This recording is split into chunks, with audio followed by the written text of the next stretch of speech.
Welcome back. It's time now for Wake Up America. Just when you thought it was impossible, liberal left-wing nut jobs in Hollywood and Broadway have reached a new low, lower even than the low that was reached last week when Kathy Griffin simulated the beheading of President Trump with the bloody head dangling from her non-talented hands in an obvious hat tip to ISIS terrorists. Now a production of the Shakespearean play Julius Caesar went lower with a horrifying and tasteless scene. In the Shakespearean play Julius Caesar is assassinated. In the Shakespeare in the Park adaptation, President Trump is assassinated. The Trump character is stabbed repeatedly over and over, hundreds of times, blood flying everywhere, cast members trying to rip the president apart. Multiple assassins take turns stabbing a dying president. Now, we highlighted this disgusting scene, and the sponsors reacted swiftly. Delta Airlines is Julius Caesar's largest sponsor. They pulled out of funding for the production. Bank of America followed as well, because this isn't art, this is just disgusting. Now, that's my opinion, but apparently not the opinion of the New York Times, who vowed to remain as sponsors of the play, as well as Time Warner, who will also remain as sponsors. Unbelievably, CNN host Fareed Zakaria just called the Trump assassination play a, quote, masterpiece. No New York Times, Time Warner, or CNN. It's not art, it's not free speech, and certainly not a masterpiece. It's just plain hate.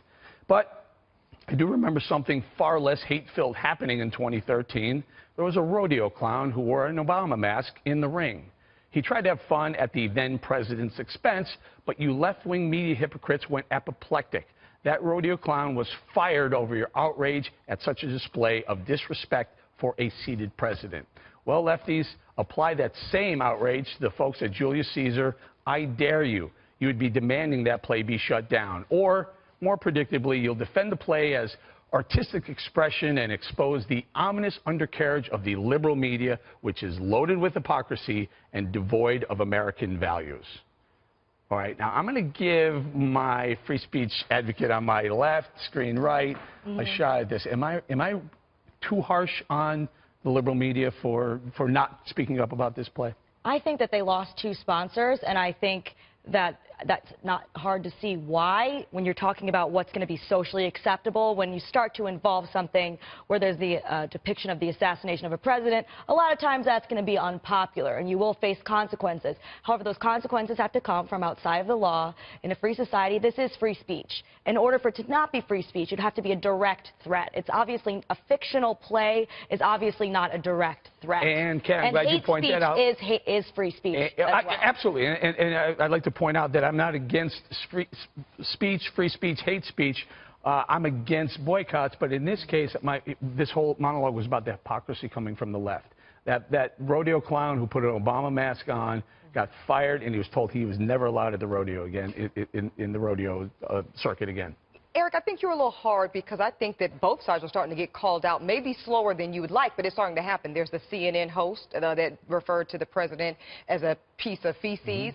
Out quick, also a CNN host. So, and as Kat says, this particular play losing both Delta and I believe Bank of America as sponsors. So I do think people are starting to see that there is a free speech, absolutely. We all agree with that. But free speech isn't necessarily free. There's a consequence that comes along with voicing your opinion when certain people take issue with it. Yeah, and Keisha, the word fire is not necessarily, it's free speech. You can yell fire whenever you want, unless you're going to put people at danger. Right. Some people are acting on these impulses of depiction of a president being assassinated or beheaded. Well, I personally think that people need to lighten up a bit, and I understand that it could be perceived as disrespectful, but it's a play. Isn't that what acting's all about? I don't feel that this should be taken to the extent of, you know, they still have tons of other sponsors. But the difference is this play has been going on, Keisha, for a long time, Shakespeare in the Park. President Obama was actually Julius Caesar at one point, but the killing of President Obama's Julius Caesar wasn't anything like this. It wasn't a mauling. It wasn't repeated stabbing, pulling at him, blood flying everywhere. It's a completely different depiction. I think that the production feels that this is more of an artistic expression. It's not necessarily... Of what, though, Keisha? What are they expressing? Their disdain and hate for President Trump. Well, we had it on with President Obama. Like you said, the thing with the clown, but it's our politics is at such an all-time low and just disrespectful all around.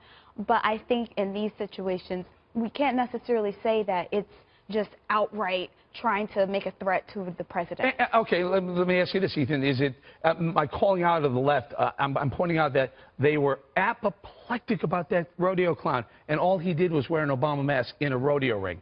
He wasn't killed. Nothing bad happened to him. He just wore the mask. Meanwhile, President Trump here in this depiction is destroyed, is mauled, is pulled apart. Yeah, I'm also not pleased with that adaptation. I mean, art is in the eye of the beholder, so they have the artistic free right to do that. The advertisers, the sponsors have a right to pull out as well. I am not a fan of boycotts in any way, shape, or form of anybody who is expressing their free speech. I am a fan of the individual to use their wallet as the #1 way to vote in this country beyond the voting booth. It's even more powerful. I want the violence. I want that stuff to end and dial it back. This is back to what we were talking about a little bit ago. We need to start finding where we have all these commonalities as Americans and working together and being friends with one another and talking to each other, not just attacking the other side. Right. And I think we can do that. The idea of the tolerant left is certainly a myth. I don't think there's tolerance anywhere on any side. Everything's so politicized, us versus them. Right. But you got to say free speech. You said this didn't fall under free speech, and I don't understand how it does. They're being tolerant to this, the left, but when it was President Obama that was the subject, they weren't so tolerant. But you know what also, Eric, who wasn't, I didn't hear any outrage from the right, though, Eric, when President Obama was repeatedly depicted in a noose hanging as if this was the Jim Crow South. So, again, I think consistency on the issue becomes very important. But that's what I'm looking for. I'm looking for the consistency. Both are wrong, right. and we would call that out, and I would be the first to call that out But I agree as well. with Ebony. When President Obama was in office, he was disrespected and on so many levels, and even he stood there and took it. And what did he have to do? All he had to do was do his job. But I think that now we're in such an adversarial climate, and it's this side against that side. Guys, look, in 5 months of a presidency, we've already had his head being severed by Kathy Griffin. We've had Madonna calling out saying we need to blow up the White House. We have Snoop Dogg pointing a gun at the president's head. And now we have this mauling of a president in Shakespeare in the Park. In 8 years of President Obama's term, I just don't recall that much hate and vitriol. I don't think you recall it. I think that's personal, Eric, because I know I recall. I remember seeing dummies of him on fire, literally. And so Bush had that too, though. No, not lynching. Not lynching. Well, no, I remember House of Thrones, I believe it was, had Bush's head on a stake in one of the episodes. No, Game of Thrones. Oh, Game of Thrones. Okay. Yeah. Again, though, that's a different from the racial reference with Obama as a lynched person in the Jim Crow South. Fair enough. We'll leave it right there.